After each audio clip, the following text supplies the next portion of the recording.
এইখন অসমতেই বিদেশীৰ দপদপনি। এইখন অসমতে অনা অসমীয়াই জাতীয় সংগঠনৰ কাৰ্যালয়ত তলা ওলমালে। আপোনালোকে শুনি হয়তো আচৰিত হ'ব। এইখন অসমত গোলাঘাট ডিষ্ট্ৰিক্ট বৰপথাৰতে যোৱাকালি এটা ঘটনা ঘটিলে। যিটো ঘটনা ঘটি গ'ল হয়তো আপোনালোকেও শুনি আচৰিত হ'ব। সেই ঘটনাটো হ'ল অনা অসমীয়া লোকে আমাৰ জাতীয় সংগঠনৰ কাৰ্যালয়ত তলা ওলমাবলৈ কেনেকৈ পালে। নমস্কাৰ বন্ধু বান্ধৱীসকল, মই মৰমী। মোৰ ইউটিউব চেনেলটোলৈ আপোনালোকে স্বাগতম জনালোঁ আৰু ফেচবুক পেজটিলৈ স্বাগতম জনালোঁ। আশা কৰোঁ আপোনালোকৰ সকলোৰে ভাল। বৰ্তমান মোৰো ভালেই বাৰু। হয়, আপোনালোকে ঠিকেই শুনিছে। এই অসমত অনা অসমীয়া কিছু লোকে কিয় মূৰত উঠিছে? অনা অসমীয়াক কোনে চল দিছে? আমাৰ অসমীয়া মানুহে বেলেগ ৰাজ্যত বা বেলেগ দেশত এনেকৈ সুবিধা পাবনে? নিশ্চয় নাপায়।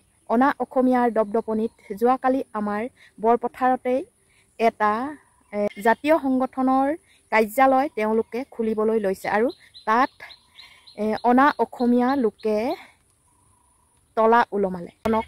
কোনোবা আগৰৱালা লিখা লোক বুলি শুনিছোঁ, কিন্তু তেওঁলোকক গ্ৰেপ্তাৰ কৰিলে আৰু কেইঘণ্টামানৰ পাছতেই তেওঁলোকক মুকলি কৰি দিলে। কিয় মুকলি কৰি দিলে হয়তো আপোনালোকে লাইভটো পাইছে। ৰাতি 12 বজাৰ পৰা দল সংগঠনে লাল ছাত্ৰ তেওঁলোকে আচলতে প্ৰতিবাদ কৰিবলৈ আহিছিল থানা চৌহদত, আৰু থানা চৌহদত যেতিয়া প্ৰতিবাদ কৰিবলৈ আহিছিল বহু তৰ্ক বিতৰ্কত লিপ্ত হৈছিল। কিয় তেওঁলোকক 3 ঘণ্টা 4 ঘণ্টা ৰাখি এৰি দিলে, সেই কথাটোক লৈ পুলিচ প্ৰশাসনৰ লগত বা OC লগত তেওঁলোকৰ তৰ্ক বিতৰ্ক হৈছে।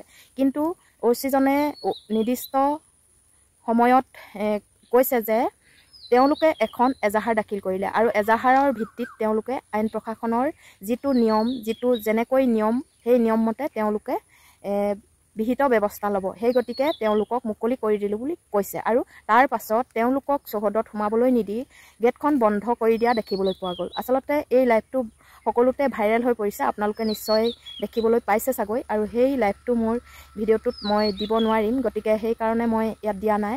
আৰু আপোনালোকে নিশ্চয় এই কথাটো গম পাইছে যে আমাৰ অসমত এনেকুৱা এচাম চল দিয়া মানুহ আছে যি নেকি বহিৰাজ্যৰ পৰা বা য'ৰ পৰাই নহওক বিদেশী মানুহবিলাকক সুবিধা দিয়া এচাম মানুহ আছে। সেই গতিকে এনেকুৱা সুবিধা তেওঁলোকে লয় আৰু 3 ঘণ্টা 4 ঘণ্টাৰ গ্ৰেপ্তাৰ কৰি নিয়াৰ পাছত বা ধৰি নিয়াৰ পাছত আমাৰ কোনোবা এজন দুখী বা অপৰাধী ওলাই আহিব পাৰিবনে? নিশ্চয় নোৱাৰে, কাৰণ এইবিলাকৰ ডাঙৰ ডাঙৰ হাত থাকিব লাগিব। এই কাৰ্যালয়ত তলা মাৰিছে, হয়তো কাইলৈ আৰু ইয়াতকৈও ভয়ংকৰ কাণ্ড হ'ব পাৰে, কাৰণ মাটি দখল কৰাৰ স্বাৰ্থত তেওঁলোকে এনে কাম কৰিছে বুলি স্পষ্টকৈ কৈ দিছে আৰু তাৰ পাছতো এজাহাৰ দাখিল কৰিছে। এজাহাৰ দাখিল কৰাৰ পাছতো তেওঁলোকক এৰি দিয়াৰ কথাটোৱে আচলতে চিন্তনীয় হৈ পৰিছে। সেই গতিকে আমাৰ অসমৰ যিসকল জাতীয় সংগঠন বা যিসকল দল সংগঠন ইত্যাদিসকল যদি সজাগ নহয়, সচেতন নহয়, নিশ্চয় আমাৰ যি উপৰিপুৰুষসকলে ৰাজীৱ হদিয়াৰ পৰা ধৰি ভূপেন হাজৰিকাৰ তেওঁলোকে গীত ৰচনা কৰি থৈ গৈছে, সেই গীতসমূহৰ লগত খাপ খাবলৈ বা মিলিবলৈ আৰু বেছি টাইম নাই। ইতিমধ্যে বহু গানৰ লগত আমাৰ অসমখনক লৈ বহুত আগতীয়াকৈ গান ৰচি থৈ গৈছিল ভূপেন হাজৰিকাদেৱে। সেই গানবোৰ প্ৰতিটো শব্দ, প্ৰতিটো কথা আচলতে বাস্তৱত পৰিণত হৈছে। সেই গতিকে আৰু যাতে বাস্তৱত পৰিণত নহওক, তাকে আমাৰ জাতীয় সংগঠনৰ কাৰ্যালয় তলা বন্ধ কৰিব পাৰিছে, এইটো কিমান দূৰলৈ আগবাঢ়িছে আপোনালোকে ভাবি চাবচোন।